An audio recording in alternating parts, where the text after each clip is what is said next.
of the players that we're about to cover here. Exactly. Gerry Thompson and Brian Kibler, And both here they are making the Star die City roll. Games premium writers. All right, shuffling up and getting ready for first game of the match. Brian Kibler sporting Ascension sleeves, a very festive shirt on today. Gerry, that's a nice shirt. That seems like a good company right there. I've heard of them. Now, I think this is the real test for Brian Kibler's deck. Brian Kibler came into this tournament saying that his deck wasn't quite ready for prime time, but he was going to play it anyway because he wanted to help get it there. He wanted to practice with this deck that was fun, and practice it looks like is going to end up being quite profitable for him this weekend. Oh yeah, I mean, even at the top, even with just top 4 finish after beating the Kibler deck in the top 8 yesterday, I'm sure he's very happy with how things turned out. This is a new list for him. It's something he's just working on. The one thing that's interesting though is Gerry's deck does have black spot removal, and that's something that Brian hasn't had to fight. Absolutely. In the entire tournament thus far. And most of that spot removal can take out, you know, every creature that Kibler has. Having a Crusader before just be essentially a trump is something that is not going to be the case for him in this situation. Yeah, now Gerry gets the early Stoneforge Mystic and shows Brian, all right, well, I already have a sword, and I found another sword. Besides that, I just have a lot of land. And this is one of the things that we saw happen before, is that when he was playing against Josh Silvestri, Silvestri would tutor up a sword or some other kind of equipment, and then Kibler would just respond with a, depending if he was sideboarded or not, a Duress or an Inquisition of Kozilek, and then away would go the tutored for equipment. Yeah, I mean, this spot, though, just in general, like, his opponent has the Stoneforge, his opponent has a sword, and even with Gerry just on all lands besides that, like, this game looks pretty rough for Brian at this point. Brian has, like, a lot of things he can play next turn that would be pretty strong, but he is by no means out of the woods. Double Magnet's going to do some work here, though.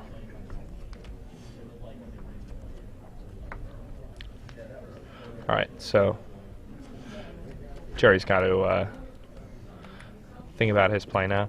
Sword suddenly becomes a lot less attractive, but he's going to go ahead and equip that.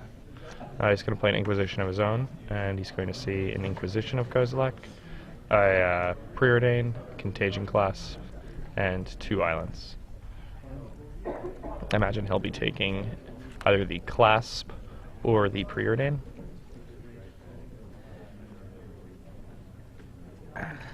The Inquisition has lost a lot of value at this point. I definitely like taking the Clasp just in general. I mean, it doesn't have to do anything right now to be very painful later.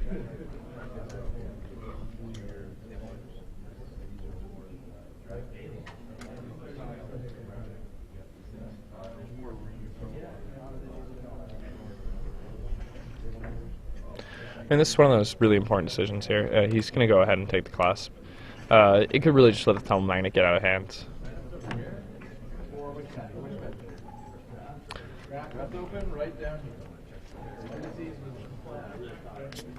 Now, Brian's Inquisition would be a whiff here. I think he knows that. He's probably just going to activate Yank Moth, get him for a poison. It depends what he finds with his Preordain, though.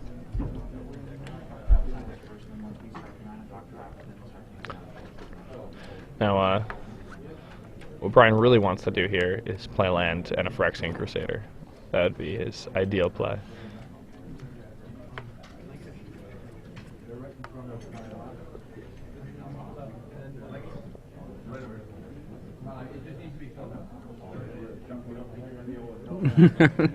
These two apparently were out at a club last night dancing. You can see a little bit of the tiredness in Brian Kibler's face there as he yawns. I thought he got less tired as time went on. He has this weird kind of thing.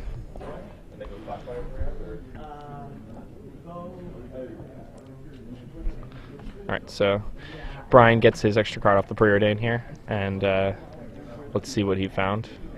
Is it just going to be a bash with the Ink Moth, or oh, he found a Contagion Clasp, and that's going to awesome. It's going to put a counter on that Stoneforge Mystic. Brian's going to pass the turn back. It looks like Gerry drew a spell, and I have to see. First thing he's going to do is enter combat, and Brian will tap that down with a Stumble Magnet.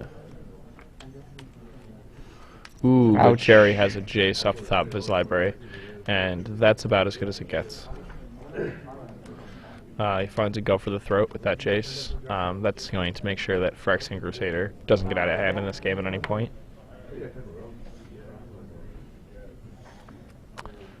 And Brian's in a really rough spot here. He doesn't have a Creeping Tar Pit. It's really hard for him to attack this Jace. I mean, a part of me almost wonders if, given his difficulty with Planeswalkers, if a card like Vampire Hexmage might be the kind of thing that he's looking for. Yeah, you never know. It certainly doesn't seem like the main deck could have. Oh no, not for the main deck. Not for the main deck. I mean, the problem with Infect is that a card like Hexmage, which might be far more reasonable if he was attacking players' life totals regularly the normal way, becomes much less valuable if it's basically just a Vindicate for Planeswalkers. I mean, yes, you could attack with it, but it's not likely that those attacks are going to do much for you in most games. And he's surprisingly not a good blocker, despite everything being small enough where a 2 power first striker seems like it would be great. 3 power first strikers, actually a lot better. I like 5 power first strikers.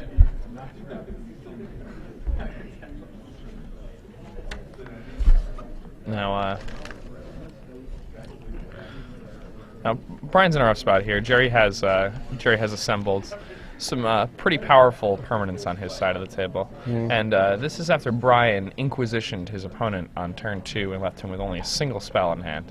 But since then, Gerry has only drawn 1 spell, and he's still in this position. Well, he's only naturally drawn 1 spell. Jace obviously allowed him to draw more than a few spells, but it just shows you the power of these Caw-Blade decks. All Gerry has is Stoneforge Mystic and Dream.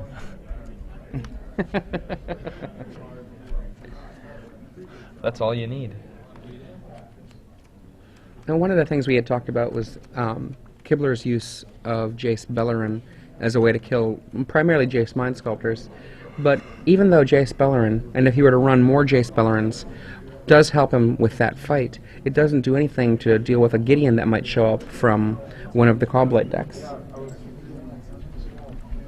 That's interesting for Brian because he only has 1 counter left on his Tumble Magnet. So now this turn, his mana is almost certainly going to be tied into his Clasp. And you really don't want to be tying your mana into a Clasp and giving your opponent extra turns to brainstorm with his Ur Jace. Yeah, a 4 mana Icy Manipulator effect, that's rough. That's a rough effect that you're having to pull.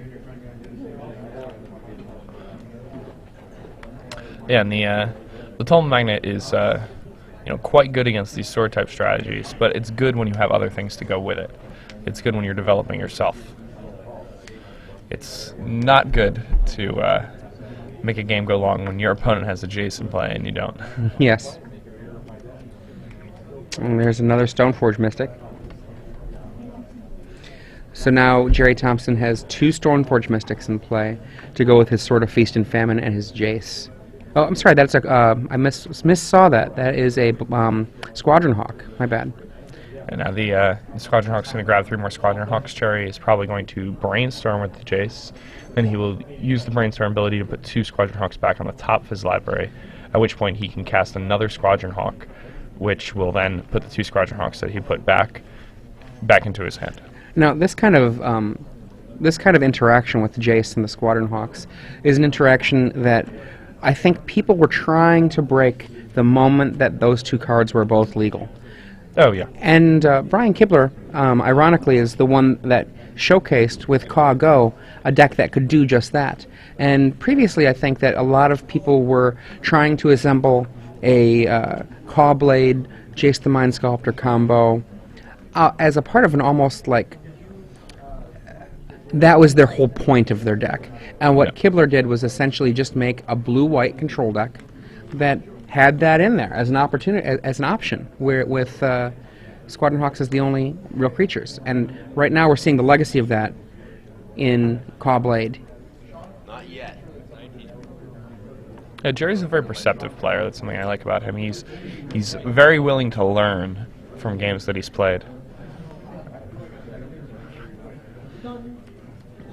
Now, we talked earlier about how Jace Bellerins were a good way for a Caw Blade player to fight another Caw Blade player when it comes to this Jace war. But what it does do, it does mean that you're giving up the ability to have this incredibly absurd interaction between Jace the Mind Sculptor and the Squadron Hawks. Because right here, I mean, Gerry didn't need much more help, but I almost feel like he's just putting nails into a coffin, and Kibler is just kind of smiling and being like, okay, I'm being nailed in now. Yeah, it's a pretty rough spot for him.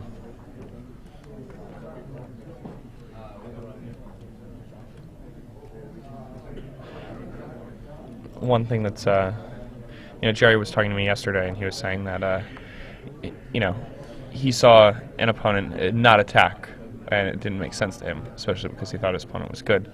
So he assumed that his opponent was all in on one guy, and that was their whole plan.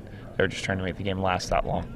So he assumed they had an Inferno tie-in, and he played around it where he otherwise wouldn't have. And he was able to win the match, and he was talking about that yesterday.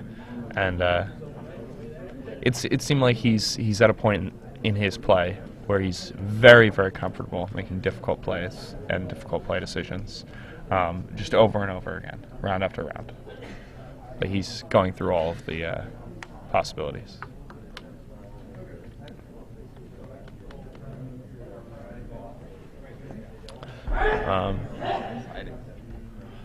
Brian goes ahead. He casts Inquisition of Kozilek, and he's not going to be happy with what he sees.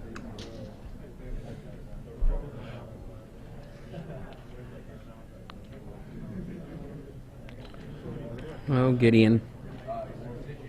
So he has an Inquisition and a Go for the Throat up toward the front. Oh no, just an Inquisition. So Drafto's over here with me, I folks. suppose he's not overly worried about the Go for the Throat.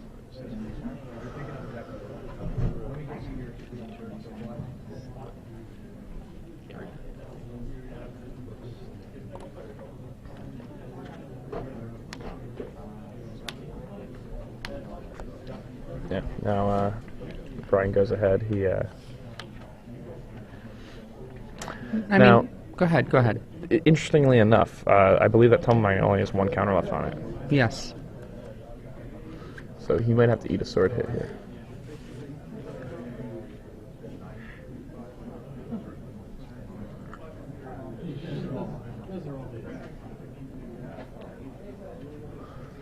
Of course, Into the Royal actually works pretty well with a used up Tumble Magnet. This is true. Now, Brian, has just one card left, does it look like? Yes, it looks like he's on one card left in hand. Gerry has a full grip. I mean, I'm trying to imagine a series of plays in which Brian can come into this, and they all involve one card. They all involve Skitherix. Yeah, Gideon from Gerry, though, closes that gap pretty quickly. I'm just saying, I'm trying to imagine a scenario. Yeah.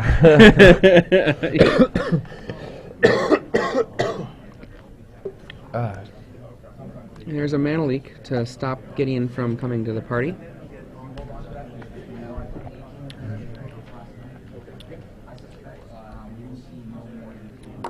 That's interesting. Gerry chose to try to cast the Gideon pre-combat.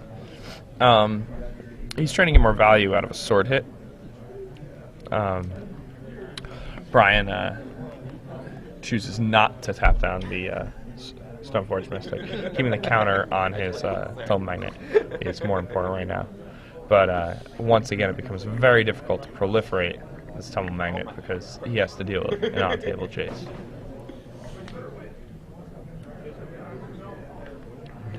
Just being forced to have that 4 mana be tied up is just absolutely huge. More or less. Keep that. Yeah. Don't care.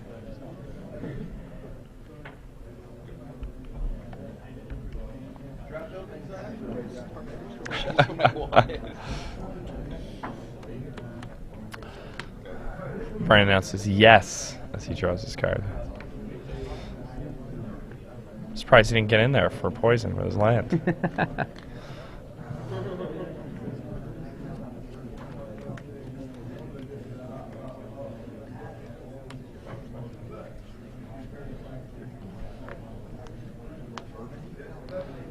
Oh, and here comes the fate.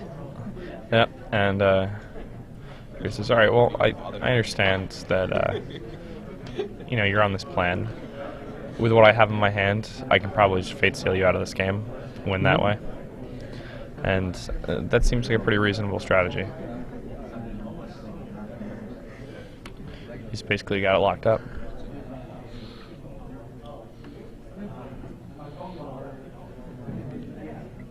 If there were a way to do it in this game state, I could imagine Gerry simultaneously activating the ultimate of his Jace and attacking for the kill. But unfortunately, Jace, the Mind Sculptor's ability is a sorcery, so he can't do them at the same time.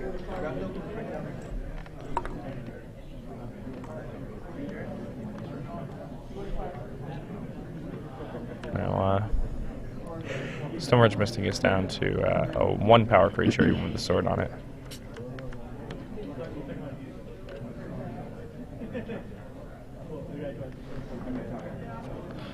Now if, oh, it's a dragon. And Prime packs it in. Yep. And they're off to game 2 here. I'm interested to see what their plans are. I think Brian's probably going to be bringing in some number of Duress, an extra Jace Bellerin, and which is going to be mirrored from Gerry Thompson, who will also be bringing in, I believe, a Jace Bellerin and Duresses. No, it's interesting. I don't know if Gerry actually brings in the Duresses. I think the Inquisitions are good here, but Duress really only hits. It doesn't really hit much. I mean, even hitting a Tumble Magnet or a Contagion Clasp, I mean, any of that, there's a lot of stuff in there. I just can't think of anything in my main deck that I'd want less. I feel like you already need to find room for your spot removal. Well, he can take out a Doomblade. An issue. Oh yeah, I mean, is he playing Doomblade? Isn't he playing Go for the Throat? He's got 1 Go for the Throat, 1 Condemn, 1 Doomblade, 1 Day of Judgment. Okay.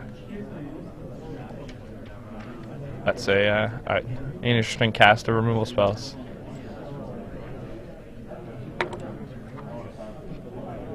The 1 of Day of Judgment seems exceptionally strong. That's something I doubt anybody expected to see from an Esper Clawblade deck. I know Patrick Chapin was saying that when he was playing the deck at, yesterday, and he only got quote-unquote stopped in his quest for this top 8 by, in the very last round, being paired against Gerry Thompson and deciding to give the his friend just the scoops because he got the deck from him. So we're about to do the Star City Games Premium giveaway. The winner of this will receive 6 free months of Premium. And I'd like to know what deck Sam Party was playing. Right. Sam Party, and for a hint, the other decks that are in this top 8 are Blue-White-Black Cawblade, Blue-White Cawblade, Infect, and Valakut. What is the missing archetype that was in the top 8 from yesterday? And you would put your answer to pound SCG Premium. The winner of this is going to get 6 months. So we'll be telling you from amongst the correct answers which one of you gets that free 6 months. And again, this is Sam Party's deck. He top-aided the event yesterday. This event that we're still covering now. And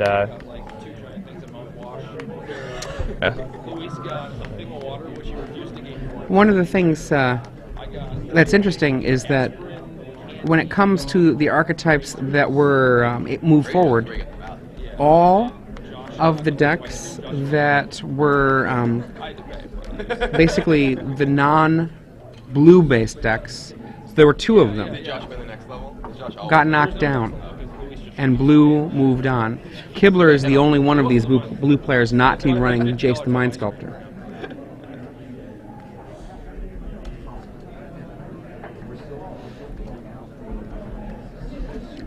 Yeah, talking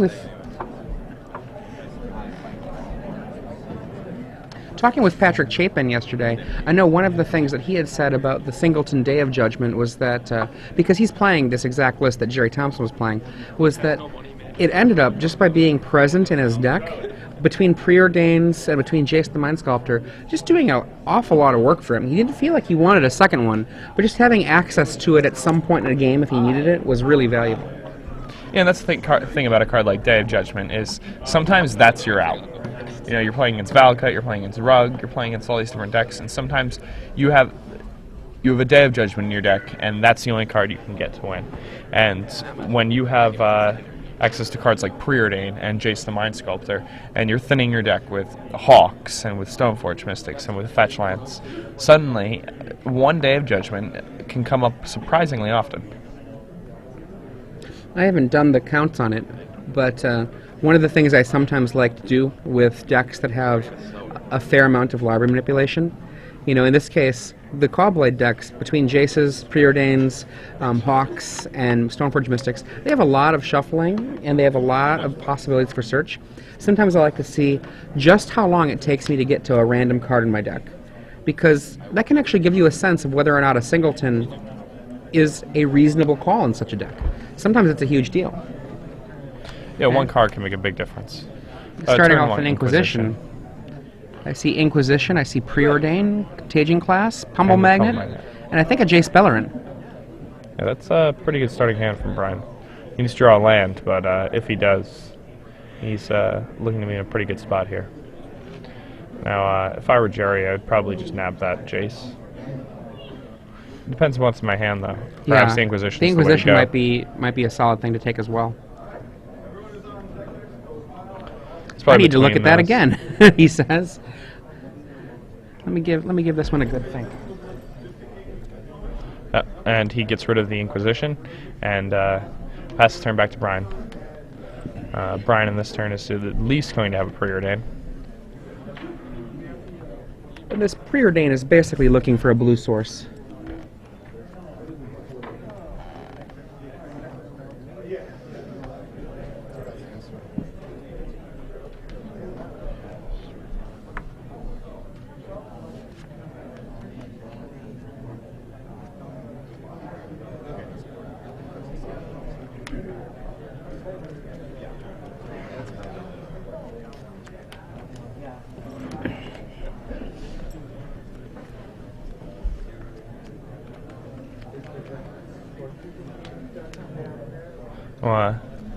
Brian plays land, passes back to Gerry. Gerry has to turn 2 Squadron Hawk. And Squadron Hawk does a really good job of gumming up the board. Brian has a lot of cards that do well against that, but you know, here he's just going to play a Jace and take it down. They're just going to go to 1 counter on Gerry's turn. But Brian will have a class for a bird, which will make things more interesting. Gerry's at least going to have to play another Squadron Hawk. It's correct.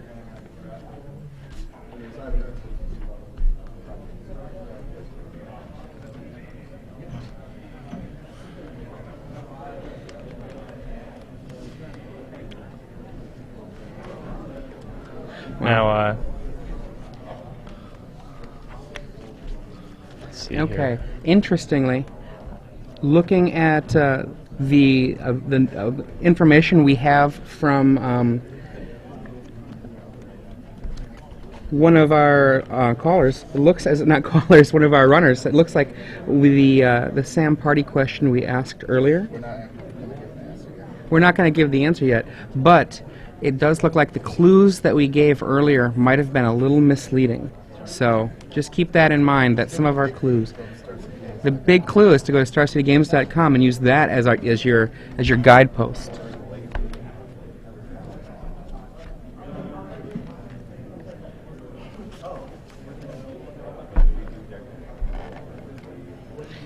Looking at the game, we do have a Jace Beleren on the table fighting off both a Squadron Hawk and Stoneforge Mystic. Yeah, the Stoneforge Mystic goes ahead and grabs sort of Feast and Famine. Now, Brian's Jace only has one counter left on it, so Brian at his turn needs to have a Contagion Clasp and something else if he wants his Jace to live without taking it up. He's probably just going to take it up. He needs to prevent a Mind Sculpt from coming down and closing the game out for Gerry.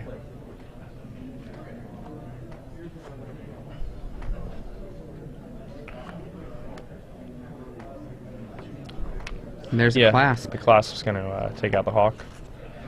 And Brian's going to take up that Jace, it looks like. Gerry pulls an island from that draw. Another Stoneforge Mystic drawn by Gerry.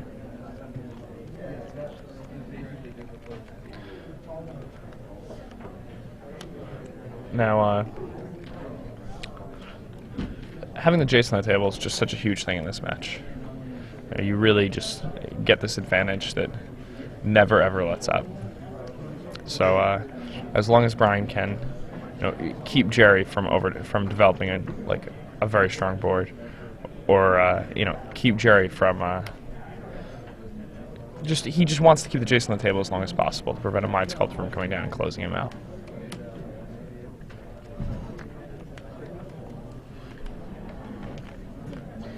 One of the things that's probably difficult when it comes to where Kibler's deck is built in order to fight this fight is that while he was able to beat the blue-white builds partly off of a Crusader being able to pretend like it's a very powerful, wall, in this matchup he doesn't have the ability to lean on a card like Crusader, and so all the little cards can actually just get their work done. Crusader could just get killed by the black creature kill that Kibler hasn't really faced with us yet. There we have a Tumble Magnet. And Tumble Magnet's going to be pretty good here.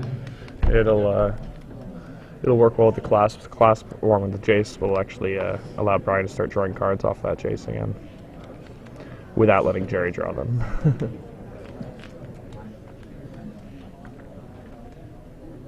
But Gerry could change that simply by playing some extra Hawk.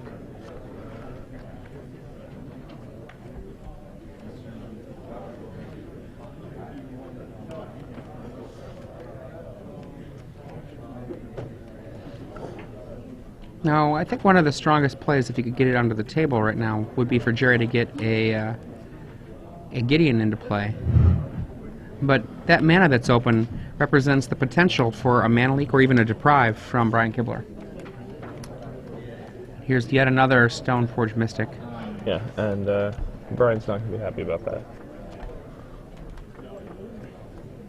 A second Sword of Feast and Famine. I believe that was the second one, yes?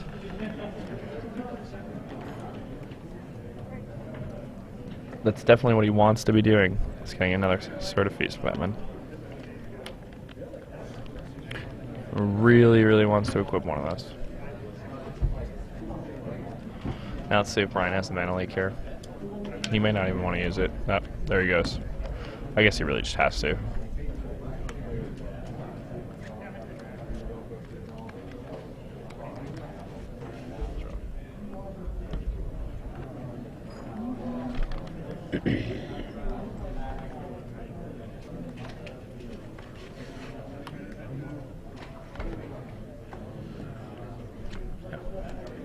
Both players draw their extra card off the Chase.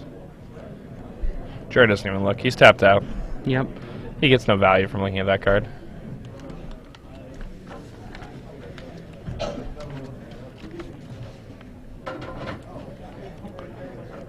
I wonder if Gerry has the Sun Titans in from his sideboard. I mean, in a Jace war, he has Jace Beleren in his main deck ×1. He can board in a second one, which I wouldn't be surprised if he did. As you said, though, most of the cards that Gerry has seem pretty good for this matchup. Yeah, it seems like a really difficult sideboarding situation. And it looks like the 6th mana has been achieved. Oh boy, Skitherix. Skitherix is big and scary. I will give my Dragon Haste. Nope, he's hitting back No? on D. Cool. I would have liked to have hasted there and hit the poison just to get it on him. Just so that Contagion class can be a clock. Yeah, I mean, right now though, this play is significantly safer. Yeah, now he gets to block and protect his own Jace. It prevents Gerry from getting that Jace advantage. And even if Gerry goes ahead and plays a card like Gideon, Brian can easily handle its effect right now.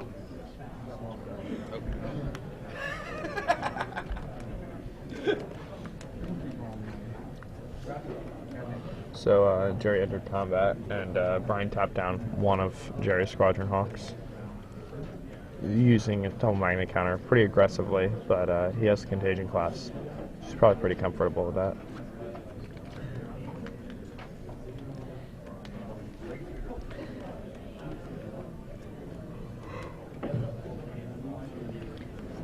Now, suddenly, like, this game doesn't look so good for Gerry. I really thought Gerry had a pretty strong grasp on this game. Well, there's a Gideon, and that may help a bit. And Gerry will demand that Skitherix comes at the Gideon. And hopefully Brian does not follow in his good friend Patrick Sullivan's footsteps, play another Skitherix here. I think, amusingly, what would be an incredible moment for him right now is if he had an Into the Royal in his hand. He has an Into the Royal on his board, and he said that one of his plans against Planeswalkers was to have an untimely for his opponent Into the Royal, pop up a card like Gideon, and then come in for either the kill or just for the that blood, so to speak. Get some poison in there.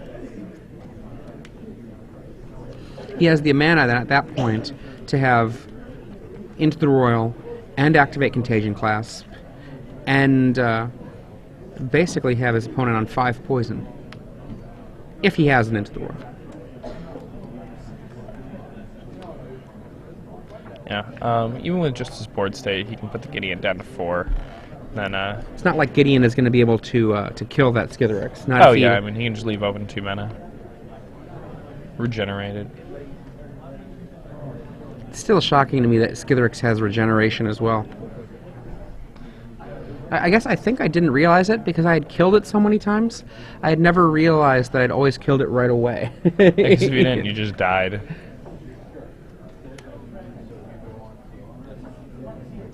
Oh wow, knocks it down to 1 by having a little bit of help from Creeping Tar Pit, and then Contagion clasps a Hawk. Yeah, this doesn't look too bad at all. Well, the thing is I think he only has 1 token left on that Tumble Magnet, and unless he has another Tumble Magnet, he's not going to probably want to tap it, even to save a Jace, I don't think. Well, doesn't his Jace have 3 counters right now? But the Gideon could attack. That's true. Gideon is a card I criminally underrated when it came out. Everyone else said it was really good, and I didn't quite see it, and it was partly, I think, because I just wasn't conceiving of what it was really going to be like when it was in play. Oh yeah, I mean, the first game I played with Gideon, I knew I was in love with Gideon. I think it's even good in aggressive decks. I think it's just good everywhere. Yeah. We were seeing it yesterday in quite a number of aggressive decks. Matt Sperling, who was just a breath out of top 8, was playing it in his green-white aggressive Vengevine deck. Okay, he does still have a counter left on that magnet. Gideon comes in. Jace goes away. But being tapped out means that he can't follow up with a subsequent Jace to punish him for that.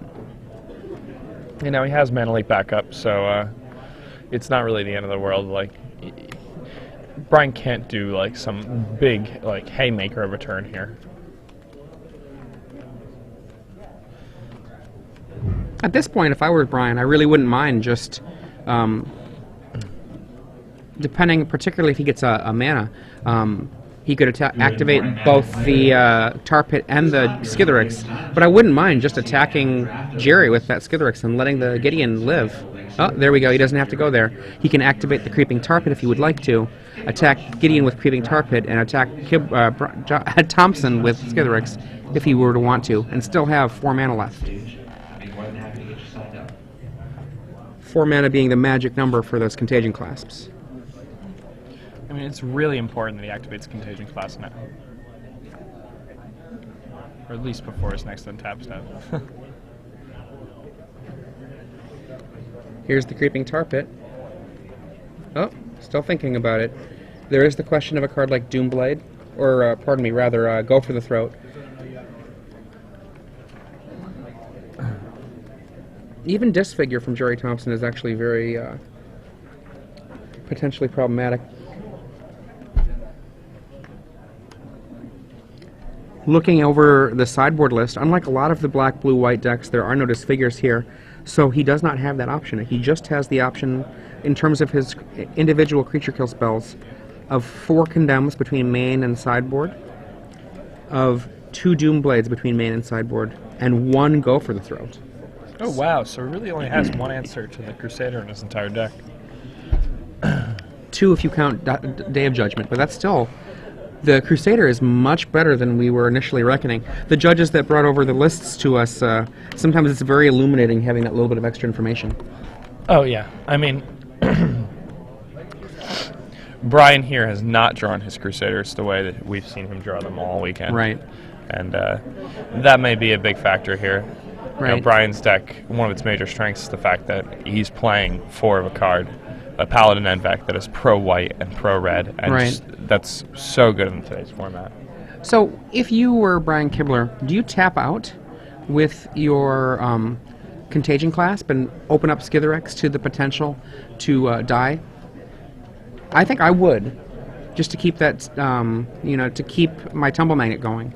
I think it's got the poison in there already. Yeah. I don't think you need to worry about it. Yeah, I mean, tapping your opponent's sorted guy is just so important, and, you know, losing the value of a Tumble Magnet.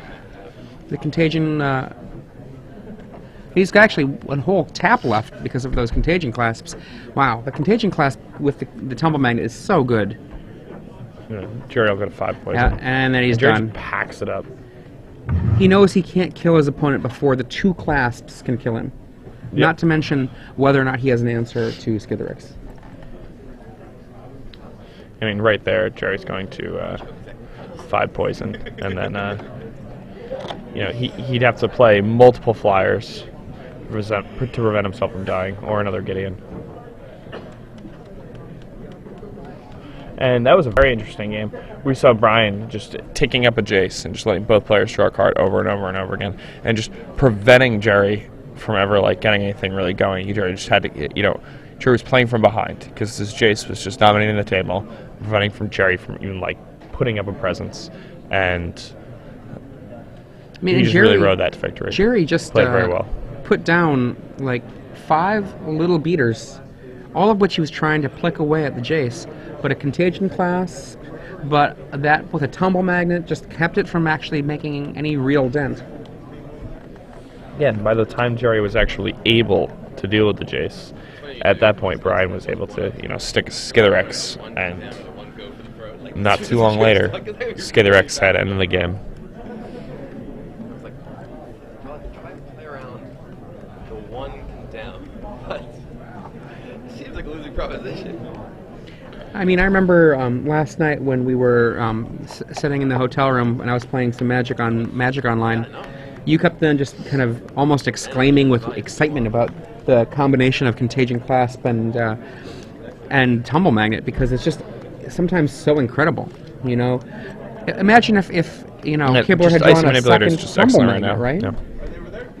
Oh yeah, I mean, like 2 Tumble Magnets and a Contagion Clasp even if you are spending 4 mana a turn, your opponent isn't doing anything. All right. Yeah, I mean, the big thing here is that, he's also an infect deck, so the proliferate's good on a number of different levels. It's good with his Planeswalker, it's good with his, it's good with his Telemagnets, and it's good with his infect creatures. So it's this, like, multifaceted card that just has a bunch of different uses, and, it kills mana creatures. Like, one of the big things in this format is having a way to effectively kill a Lotus Cobra, and that's a very reasonable way to do it. It's something that then can give you a lot of value later on in the game as you start going down the home stretch. Now, for some players who have been experimenting with Contagion Clasp, I think that I've seen it in a number of lists as a 4-of, but I think its only home that has made sense to me as a 4-of has been in a deck that can poison you, so that a Contagion Clasp isn't just influencing the board position or influencing your mana development or other cards like that, but it's actually actively causing a potential death, so that the Contagion Clasp itself can kill you.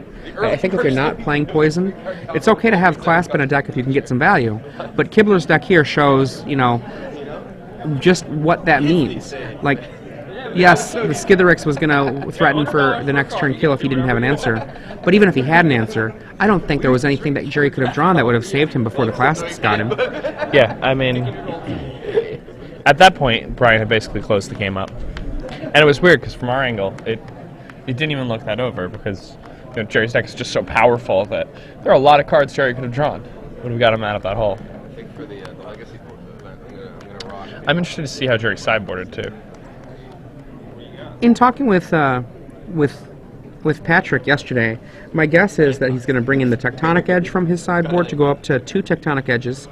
He's going to probably bring in Jace Beleren, bringing in the Duress most likely, and maybe Sun Titans. But again, that's a lot of cards. I don't know what you take out for all those cards. I actually know how to play Standard.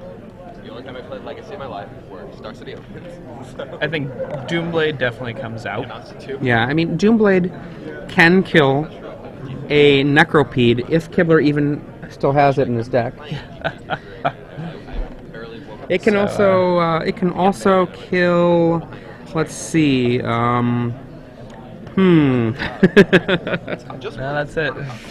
I would kill a. Nope. Nope. No. That'll do it. Yep.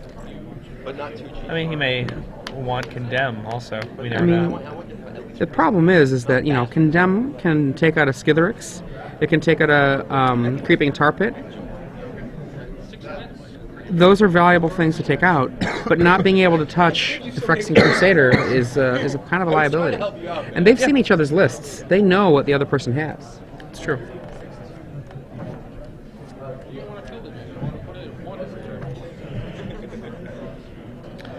Brian just had the. This is interesting. Brian's hand is really good, if I'm reading correctly here. What are you looking at to try to make that decision? Brian leaned back in his chair. He was talking very fluently, like just if somebody's talking, it's the way they normally talk. If they're leaning back, if they're just in a relaxed fashion, it generally means that they're very comfortable, and that usually denotes strength. Are you a Caro's Book of Tells reader? I am, in fact. There we go. There we go. Required reading for tournament Magic players, if you ask me. I've read the book 3 times. One time was 2 days before I won a Pro Tour.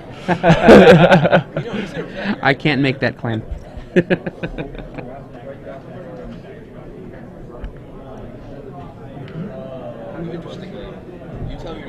Now, Gerry leads off with a Duress.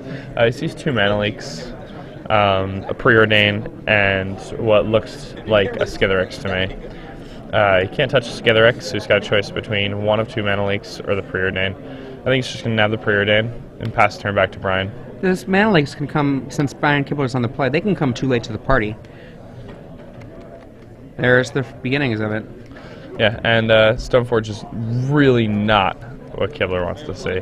Now that he's on, Gerry knows too that he's on double Mana Leak, Skithirex, and now 2 random cards and some lands. Mana Leak does not have value once he plays this Stoneforge Mystic. He can just put the equipment directly into play. Brian's really going to need something like a Tumble Magnet if he really wants to stay in this game. Into the Royal would also work pretty well. So would Phyrexian Crusader. I would like to see a Crusader come to this game. We haven't seen that happen yet for him. Yeah, I mean the Crusader is definitely a huge part of this matchup, and it's somewhat odd that Brian hasn't drawn a single copy yet. Opens with Duress. He appears to have a Jace Beleren. Which Jace Beleren, 2 Mana Leaks, Skithirex, and they're up to 3-drop World. Now, Brian really needs to answer the Stoneforge right now. So this might just be it. I mean, he can throw that Ink Moth in the way, but that doesn't do much work, not unless he can follow up with a Contagion Clasp and then an activation, and that's a lot of mana. It's just kind of giving Gerry a time walk. Oy. He appears to be thinking about his hand now. And the other thing is that, Gerry has not played a land yet this turn, so if he just decides to block with the Ink Moth Nexus, then Gerry could just haymaker him with the Jace.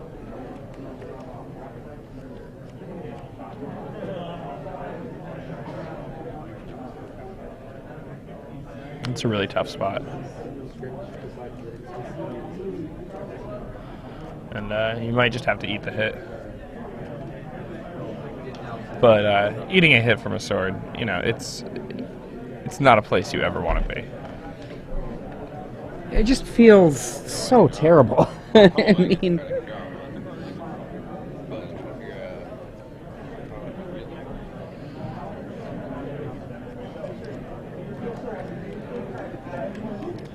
this is a hard. Once again, this is a final call for draft open signups. Final call for draft open signups. Yeah, Brian discards a Mana Leak, and Gerry untaps his lands, sword, and passes the turn to Brian. Now, Brian may think Gerry has a counter in his hand. 4th land says go.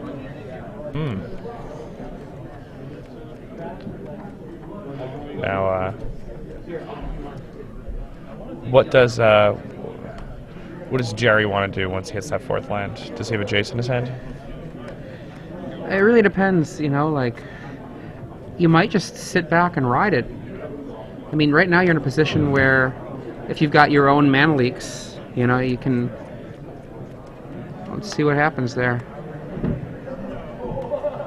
Kibler just putting it out there, seeing if there's a response from Gerry that's meaningful. I honestly didn't think that Gerry had it, the way he was sort of sitting there. I mean, that was a little brutal.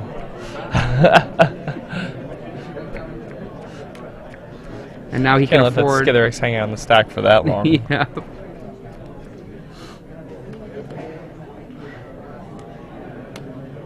Oh, wow. Tapped out. Open to anything that Kibler can do to him. What is that? What would that be? Honestly, if it's not 2 Tumble Magnets, I don't know that it matters too much. Yeah, at this point, he really needs a pair of Tumble Magnets.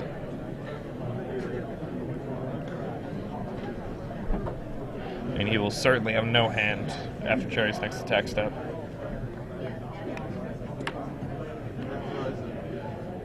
So, here we go. Getting the poison in. Besides, I'm coming in. 2 poison, Gerry.